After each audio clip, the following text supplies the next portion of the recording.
Super English class में आपका स्वागत है। जॉन कीट्स के इंपॉर्टेंट नोट्स आज हम लेकर आए हैं आपके लिए। And I know that the all the notes are very important for you, and we covered all total work of John Keats in one simple video. So necessary for you that if you are preparing for NT-NET, state level set exam, PGT, TGT, English literature exam, I think the video will be beneficial for you. So first we will see the first I want to request with you that please subscribe my channel and like the video and share with your friends, those who are preparing for English literature exam. You know that John Keats was born on 31st October 1795, 31st October 1795, and he died on 23rd February 1821 of tuberculosis at the age of 25. 25 साल की उम्र में उनका निधन हो गया था. He trained as a surgeon apothecary at Guy's Hospital Medical School in 1815-16. Is renowned is one of the most significant English romantic poet. His poems were in publication for only 4 years before he died. He was prominent in the second generation of romantic poets with Lord Byron and P.V. Shelley. They were not generally well received by critics in his lifetime, but his fame grew rapidly after his death. अभी तक हम लोग इनको पढ़ रहे हैं. By the end of the century, he had been placed within the canon of English literature. John was born on Moorgate, London, and attended John Clerk School in Anfield. The headmaster's son, Charles Cowden Clerk, was a mentor to John and introduced him to Renaissance literature, including Tasso, Spenser, and Chapman. फिर देखो, both of the John's parents died when he was young. His father from a head injury caused by riding accident with the John was 8 only, and his mother from tuberculosis when he was only 14. John left school at the time of apprentice to the family doctor Thomas Hammond. Throughout his medical training, John was also dedicated to writing. Shortly after receiving his apothecary license in 1816, he gave up medicine to concentrate on poetry. John struggled financially over the next few years but produced 2 volumes of poetry which have come to be seen as some of the finest in the English language. He is best known for works such as Endymion, Bright Star, and his 1819 odes, including Ode to a Grecian Urn, Ode to a Nightingale, and to Autumn. John died of tuberculosis at the age of 25, but he has had a profound influence on many poets that unfollowed him. Chalo, one by one we will see all the important work of John Keats. The first very important were great odes of 1819. First is Ode to a Nightingale. Inspired by the bird song, Keats composed the poem in one day. It soon became one of his, एक ही दिन में लिख लिए थे इन्होंने ये poem, और it is very very popular poem of English literature, one of his 1890s odes, and was first published in Annals of the Fine Arts the following July. किस में पब्लिश हुई थी? Annals of the Fine Arts, इसको याद रखना है. The poem is one of the most frequent anthology in English language. Ode to a Nightingale is a personal poem which describes Keats' journey into the state of negative capability. The tone of the poem rejects the optimistic pursuit of pleasure found within Keats' earlier poems and instead explored the themes of the nature, transience, and mortality, the latter being particularly relevant to Keats. आगे देखते हैं Ode on Indolence. ये this is the second ode of particular book. Particular Odes is one of the 5 odes composed by English poet John Keats. In the spring of 1819, the poem describes the state of indolence, a word which is synonymous with avoidance and laziness. इसका मतलब है यहाँ पर avoidance and laziness. The work was written during a time when Keats was presumably more than usually occupied with his material prospects after finishing the spring poem.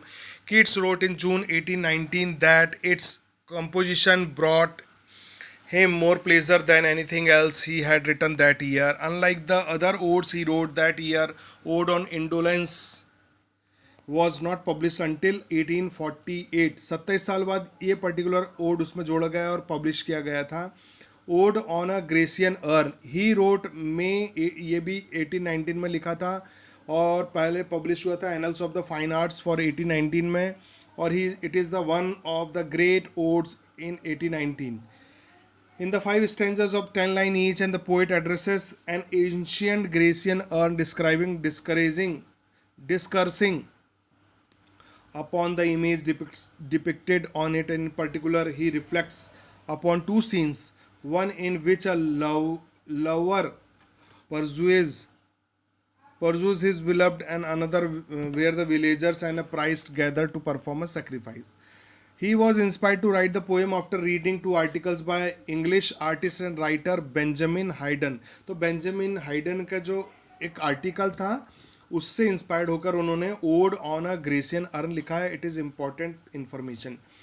फिर ode on melancholy उन्होंने लिखा है. The narrative of the poem, ये भी narrative poem है और describes the poet's perception of melancholy through a lyric discourse between the poet and the reader along with the introduction of ancient Grecian character and ideals. With only 3 stanzas the poem is shortest of the ode. Keats सबसे छोटी है, ठीक है. However the original part stanza of the poem was removed from the poem's publication in 1820. अगला work जो है odd to psyche है. ये जो है ये भी उसी का हिस्सा है ना. 67 लाइन्स ओड है and one of the first of his major odes of 1890. पहले नंबर पे ओड टू साइकी ही थी. Ode to Psyche is important because it is Keats' first attempt at the altered sonnet. From that would include longer, more line, would end with a message of truth. ठीक है. फिर उसके बाद एक और उनका ये वर्क है. ओड तो हमारी खत्म हो गई. Next work of the John Keats, sleep and poetry, it publish in 1819. ठीक है. ये बोअर सेंट्रिक पोइट्री है. ला बेले dam sense mercy, it is also very important work of John Keats. The beautiful lady without mercy, इसका मतलब है the beautiful lady without mercy is the meaning of the topic. ये ballad है, 1819 में आया था और ये जो है 5th सेंचुरी पोएम है बाय एलियन चार्टियर कॉल्ड ला बेले डैम सेंस मर्सी. उससे ये ली गई है, derived from the particular poem. इसका मतलब क्या है? The beautiful lady without mercy. This poem is English classic, an example of Keats' poetic preoccupation with love and death. The poem is about a fairy who condemns a knight to an unpleasant fate after she seduces him with her eyes and singing. The fairy inspired several artists to paint images that become early example of 19th century famed fatal iconography. The poem continues to be referenced in many works of literature, music, art and film. आगे देखते हैं. On first looking into Capman या Chapman Homer, ये भी बहुत important work है John Keats का. On first looking into Chapman Homer is a sonnet है written by the English romantic poet John Keats. ठीक है. अक्टूबर 1816 में इन्होंने लिखा था. It tells of the author's astonishment while reading the work of the ancient Greek poet Homer as freely translated by the Elizabethan playwright George Chapman. तो George कैपन ने जब Greek poet Homer का जो translation किया था तो उससे बड़े ही खुश होकर उन्होंने ये लिख डाला है. The poem has become an often quoted classic cited to demonstrate the emotional power of great work of art and the ability of the great art to create an epiphany in its beholder. आगे देखते हैं.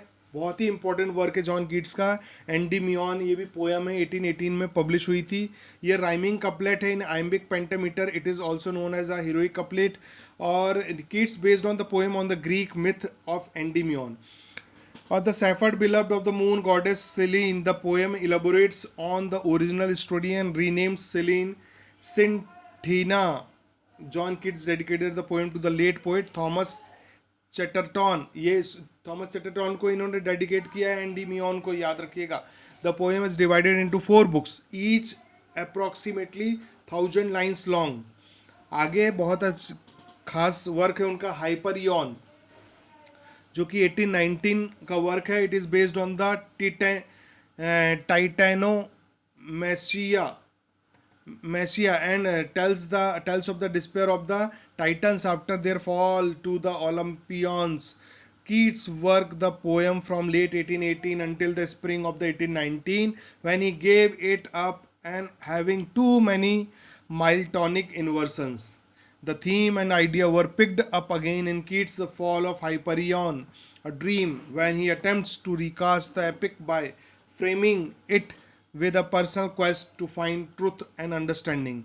आगे और एक और work है उनका Lamia. It is also a poem, is a narrative poem. और जो पहले सबसे पहले अपेयर हुई थी ईसाबेला में, ईसाबेला द एव ऑफ सेंट एजनेस, अभी हम उसके बारे में बात करेंगे, एंड अदर पोएम्स. तो ये जो पब्लिश हुई थी 1820 में. The poem was written in 1819 during the famously productive period the produced his 1819 odes में आया है. It was compose soon after his La Belle Dame sense mercy, अभी हमने इसके बारे में बात किया था, उसमें ये पोयम थी.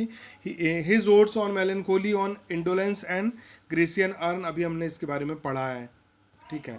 फिर the poem tells how to god Hermes hears of the nymph who is more beautiful than all hymns, searching for the nymphs and instead come across Lamia trapped in the form of the serpent. She reveals the previously invisibly nymph to the him, and in return he restores for human form, and she goes to seek a youth of Corinth, Lysias, while Hermes and his nymph depart together into the woods. The relationship between Lysias and Lamia, however, is destroyed when the sage Apollonius reveals Lamia's true identity at their wedding feast, whereupon the seemingly disappear and Lysias dies of grief.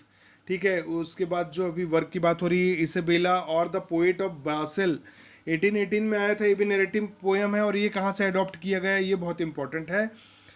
Story थी बकाकियोज डेकामेरियन की story है, उससे ये लिया गया है, Isabella और the pot of Basil. ठीक है.